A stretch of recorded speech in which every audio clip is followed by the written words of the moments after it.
What's going on, guys? Welcome back to Patriot Specialized. Today's episode we are calling Welcome to the Super Duper Fun Time Shitbox.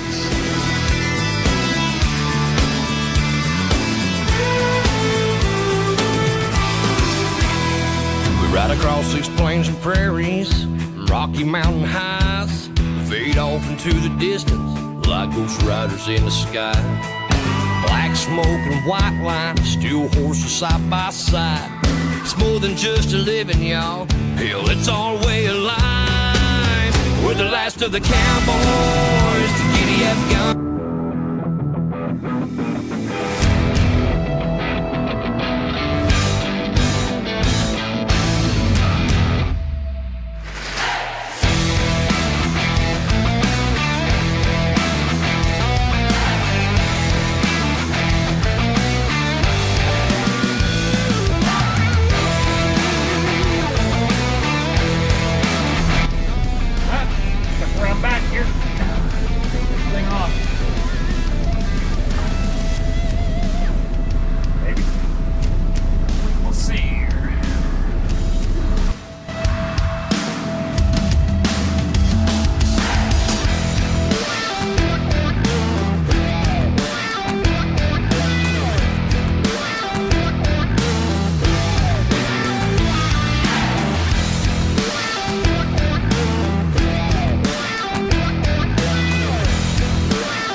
All right. Man, this week has, oh man, I don't even know how to talk about this week. I don't know. There's been almost nothing good coming out of this week. However, there is one thing good. I haven't done any videoing other than just like a little bit of load, unload kind of stuff. But I did want to say happy anniversary to my wife.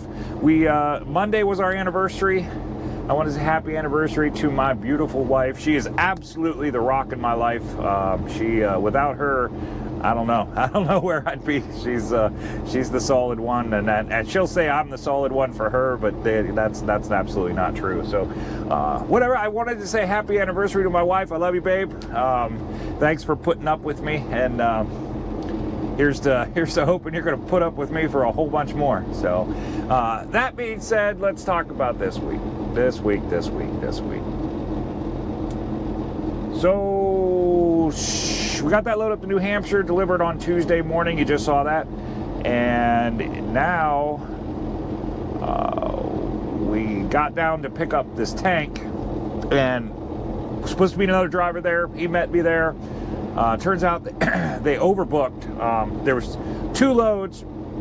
They were supposed to both go to Sterling, Michigan. Turns out one of them is actually going to California, and they had called a different truck to come in and get the California load. So there was one guy already there when we got there. He spent the night there. There was one guy already there. He was going to California, which we didn't know anything about. Neither one of us would have done it anyways. But so they had to work this craziness out, and try to figure out what was going on, if they actually had three or if there was only two or what the story was. So they got that all worked out. Turned out there was only one. I said, DJ, you can have it, whatever. Like, I'll go load at the port. No big deal. So I called my boy, Jaron, got a load out of the port. No big deal. I said, I'll do that. Let me clarify all this and I'll let you know. And he said, okay. So after about an hour and a half waiting to find out from the customer, if they were going to take care of us for bouncing, whatever. Like, there was a lot going on there. DJ went back to load. So, about an hour and a half into that, he calls me and says, hey, well, they want you. They're loading you, not me. And I'm like, what difference does that make? The customer calls me and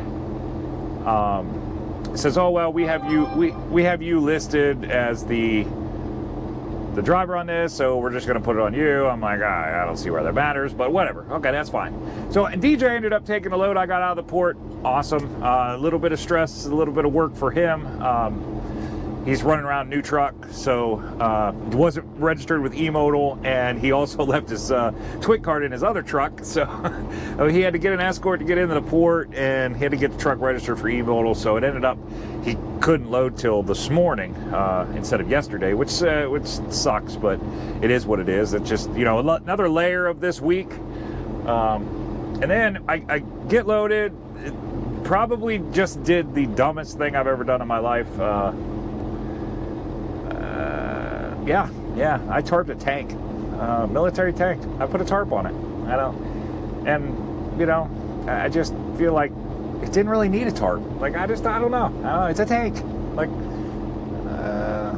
oh, maybe it's not a tank for you guys that are particular about my words. Maybe it's not a tank, but you know, we're gonna call it a tank because it's fun to say tank. So I tarped a tank. I don't know. It seems dumb, but you guys are going to see that here in a minute. I'm not going to show it to you right now. It's still kind of dark out. But as this week would go, I got out of there, out of Maryland, and on Wednesday, haven't made a dime yet this week. Well, except for this load. I get out of Maryland about 2:30, 2 o'clock, we'll call it. I think I got off base about 2 o'clock.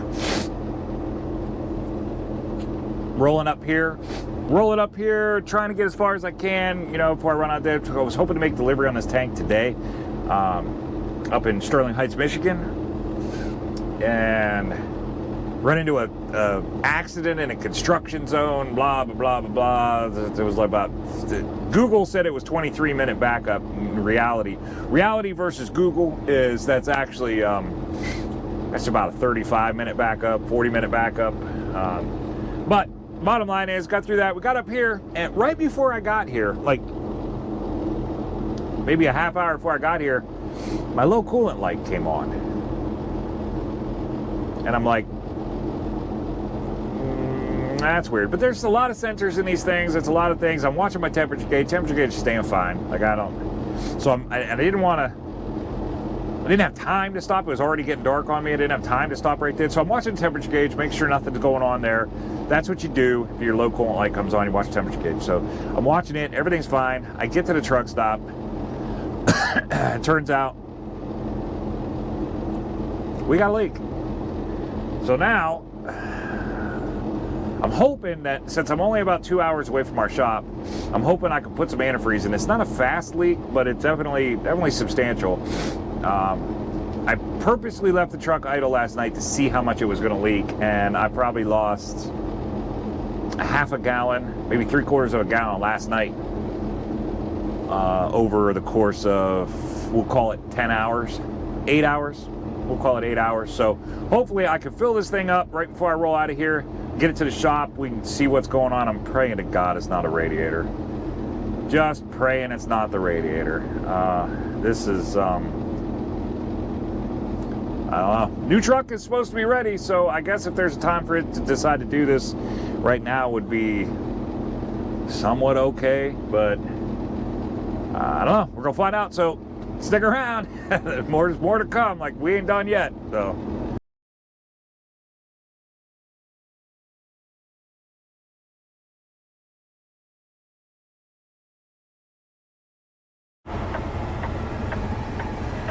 Well, here we go. Stop number, I don't know, 6, 7. This is why I don't tarp right here. This disaster. Let's go see what we can do here. Found a spot on the side of the road. On a ramp. Looks like it's fairly usable. Looks like we've got a couple broken bungee cords back there. Let's see what we can do here.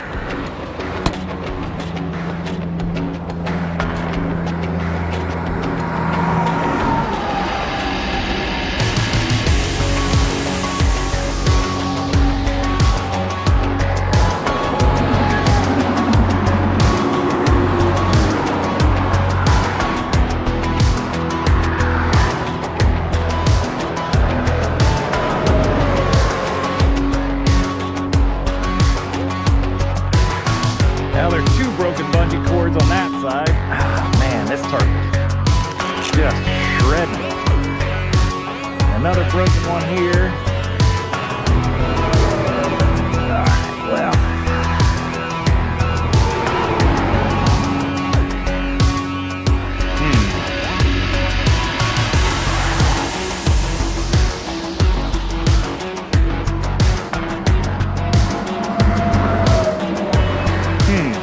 I think I'm gonna get a strap this across from there and then see what I can do on the other side. Alright, let's see what we can do.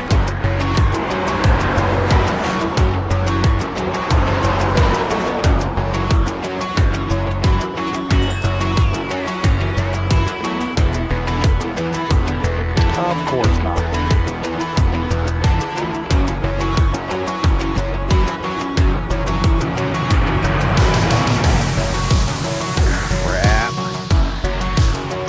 Maybe.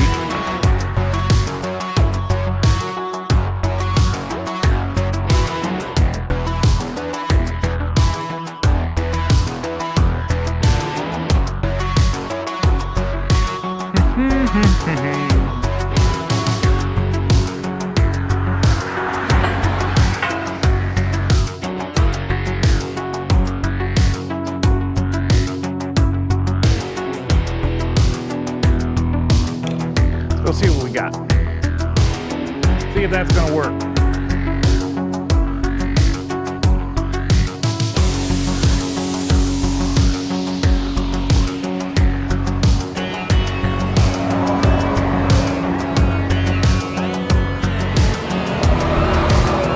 Well, if it doesn't rip it out, it looks like it'll work.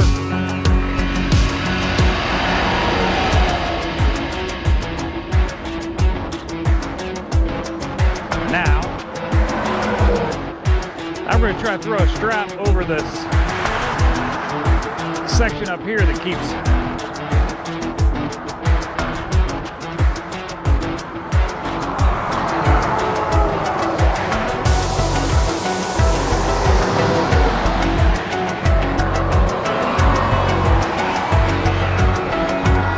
you know what?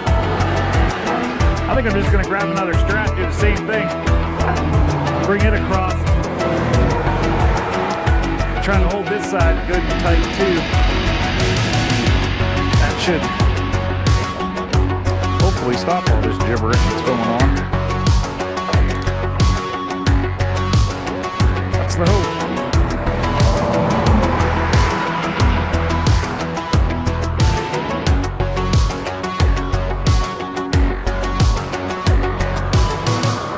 Let's go get another strap.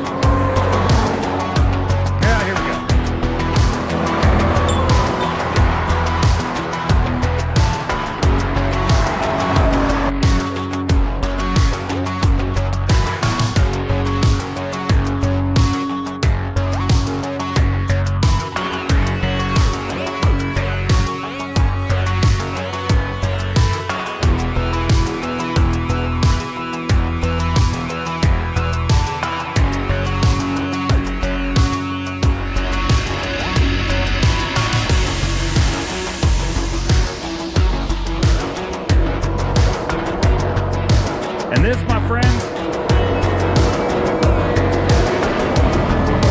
is why I don't tarp.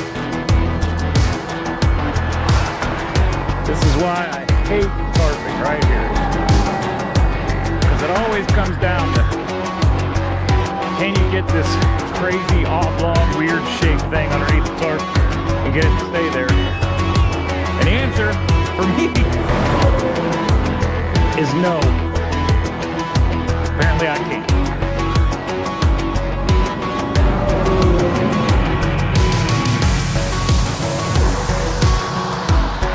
Well, let's hope that works. I'm gonna see what happens. All right, guys, got to the shop. Man, I spent most of the day at the shop. I spent probably 4 or 5 hours there. We turned out that it was the upper hose, the upper radiator hose on that connects to the radiator. Right next to the radiator, it was leaking the clamp, I think the clamp tightened up a little bit or something, it cut into it. It was leaking there, and it was dropping down the outside edge of the fan shroud where you couldn't see it, and going all the way to the bottom and dropping out the bottom. That's why I couldn't find it at the bottom. It was man, it was tough in the dark. But Eric, he took a few minutes. It took him a few minutes to find it, but he did find it, and we got it fixed. Everything's good to go with the antifreeze here. Ghost is still on the road, still rocking and rolling. I thought maybe we were in trouble there, but we're not, so we're good. I left the shop, ran over here to Perrysburg, Ohio. I am about an hour and a half from my delivery. We're going to deliver in the morning. Couldn't get there today. Had to be there by 2:30, and there was no way I was going to make it with them, you know, replacing that thing and then putting antifreeze in it and pressure testing it and doing all that stuff. So I got out of there I left there about 2:30, left the shop and got up here, got parked, and now I'm going to show you guys this load real fast, and then I'm probably going to run in here, get something to eat, and call it a day. But we'll get this thing delivered tomorrow. We've got something super cool coming up. We're going to load tomorrow, stepping into the new world. We're going to talk about that here in a minute, but let's get this load going. All right, so picked this thing up at Aberdeen Proving Grounds in Maryland. You guys have actually seen me haul a bunch of these things. This one is kind of interesting because of how it's hauled, but there's our baby right there. This is actually a Bradley AMPV, all covered up.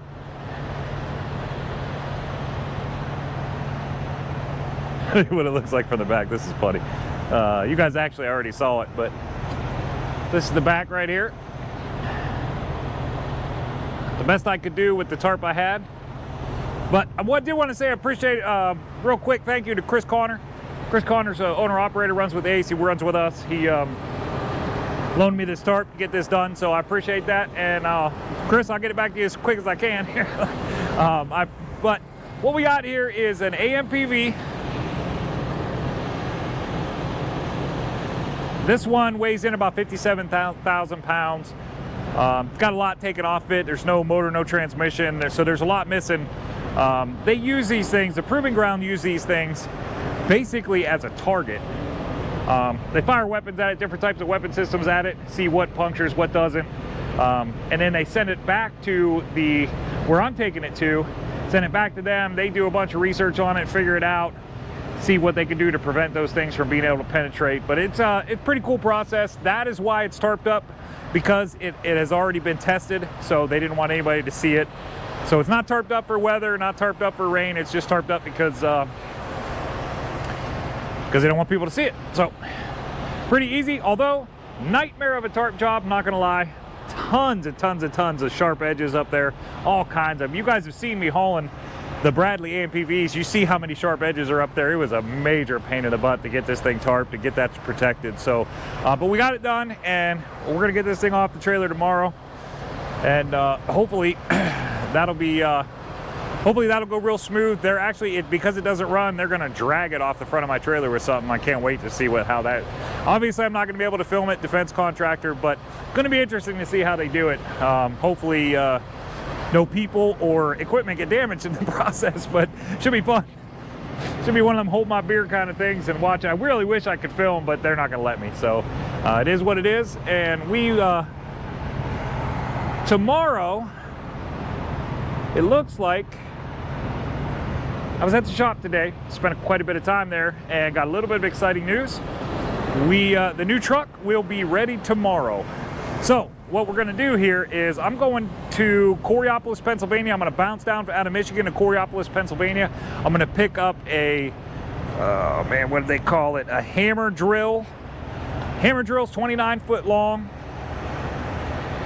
6 foot wide, 6 foot tall. So legal dimensions, but she's weighing in at 91,000 pounds. So there we go. We're trying out that new truck right off the bat. That hammer drill that we're picking up is going from Coraopolis, Pennsylvania. We're taking it down to Louisiana.